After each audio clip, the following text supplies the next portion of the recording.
In 2002, Jack Whittaker won $314.9 million in the Powerball lottery, the largest single jackpot in American history at that time. He was already a millionaire before he won. He was a successful businessman, well-liked in his community, and by all accounts, financially literate. Within 4 years, he had been robbed, sued, arrested twice, lost his granddaughter to a drug overdose, and was, by his own admission, worse off than before he ever bought that ticket. He told reporters, and I quote, "I wish I'd torn that ticket up." Jack Whittaker is not an exception. He's the rule. The National Endowment for Financial Education estimates that approximately 70% of lottery winners go broke within 3 to 5 years. Not 20%, not 30%, 70%. And the reason isn't financial illiteracy. It's a deeply wired feature of the human brain called the hedonic treadmill. The hedonic treadmill, also known as hedonic adaptation, is one of the most robust findings in the history of psychology. In 1978, psychologists Philip Brickman, Dan Coates, and Ronnie Janoff-Bulman published a landmark study that changed everything we thought we knew about happiness and money. They interviewed 3 groups: recent lottery winners, recent accident victims who had become paraplegic or quadriplegic, and a control group of ordinary people. The results shocked the scientific community. Lottery winners were not significantly happier than the control group, and within 1 to 2 years of their win, their self-reported happiness levels had returned almost entirely to their pre-win baseline. Even more remarkably, the accident victims, after an initial period of devastation, also returned to near their baseline happiness. The finding was so counterintuitive that it took the scientific world years to fully accept it. But study after study since then has confirmed the same pattern. Humans adapt. Here's how the treadmill works at a neurological level. When you experience a positive event, whether it's winning the lottery, buying a new car, or getting a raise, your brain releases a surge of dopamine. You feel euphoric. But your brain is designed to return to a neurochemical equilibrium. The dopamine receptors downregulate. What felt extraordinary becomes ordinary. What was luxury becomes baseline. Your new normal resets, and you need an even bigger stimulus to get the same emotional response. This is why the second bite of chocolate cake never tastes as good as the first. It's why a salary increase makes you happy for about 3 months before you start wanting more. And it's why $314.9 million couldn't make Jack Whittaker happy. Nobel laureate Daniel Kahneman deepened our understanding of this phenomenon through his distinction between what he called the experiencing self and the remembering self. Your experiencing self lives in the present moment. Your remembering self constructs the narrative of your life. When lottery winners imagine their future, their remembering self predicts permanent happiness. But their experiencing self adapts within months.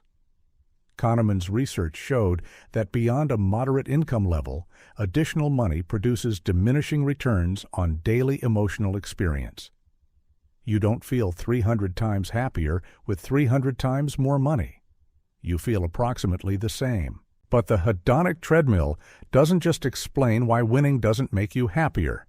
It explains why it can actively make you worse off. Psychologist Ed Diener, known as Dr. Happiness, spent decades studying subjective well-being across cultures. His research identified what he called the set point theory. Each person has a genetically influenced happiness baseline that accounts for roughly 50% of their overall well-being. Life circumstances, including income and wealth, account for only about 10%. The remaining 40% comes from intentional activities, things like relationships, purpose, gratitude, and flow states. When a lottery winner receives a massive windfall, the hedonic treadmill kicks in on every purchase.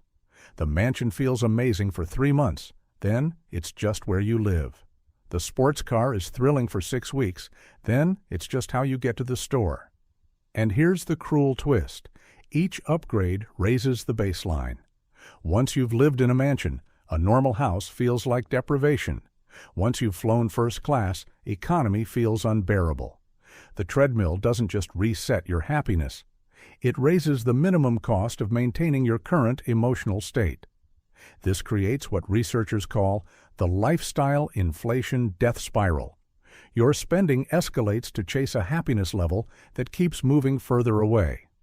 Your monthly cost of living expands to consume whatever money is available. And when the money runs out, and for 70% of lottery winners it does, you don't just return to your original lifestyle. You crash below it. Because your brain has recalibrated what normal feels like, and your old normal now feels like poverty. Sonja Lyubomirsky, professor of psychology at UC Riverside and author of The How of Happiness, has identified specific strategies that can slow or even counteract the hedonic treadmill. Her research points to a critical insight. It's not what you have that determines happiness. It's what you do. Strategy number 1. Buy experiences, not things. A 2010 study by Thomas Gilovich at Cornell found that experiential purchases produce longer-lasting happiness than material purchases. The reason is that experiences are harder for the brain to adapt to. You can't get used to a memory the same way you get used to a car sitting in your driveway. Experiences also become part of your identity, which provides ongoing satisfaction. Strategy number 2. Practice intentional savoring. Lyubomirsky's research shows that people who deliberately slow down and appreciate positive experiences, what psychologists call savoring, show significantly higher sustained happiness than those who consume the same experiences passively. The difference is attention. The treadmill runs fastest when you're on autopilot. Strategy number 3. Invest in others. A Harvard Business School study by Elizabeth Dunn found that spending money on others produced more happiness than spending on oneself, regardless of income level. This effect was consistent across cultures and income brackets. The reason? Pro-social spending triggers a sustained dopamine response that personal consumption does not, because generosity activates the brain's social bonding circuits. Strategy number 4, and this is the most powerful. Create variety and novelty in small doses. Research by Leif Nelson and Tom Mavis at NYU showed that interrupting positive experiences actually increases total enjoyment.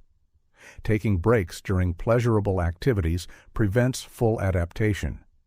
This means that 10 small pleasures, spread over time, produce more total happiness than one massive purchase. So here's the truth about money and happiness. The lottery winners who go broke aren't stupid. They're human. They're running on the same neurological hardware as the rest of us, hardware that was never designed to handle sudden windfalls. The hedonic treadmill ensures that more money alone will never be enough. The research is clear. Sustainable happiness comes not from how much you have, but from how deliberately you engage with what you have. If this changed how you think about wealth and happiness, hit subscribe and turn on notifications. Every Tuesday and Friday, we break down the real science behind your financial brain. Next up, we're revealing how stores hack your brain to make you spend more, using tricks backed by decades of consumer psychology research. Link is on screen now.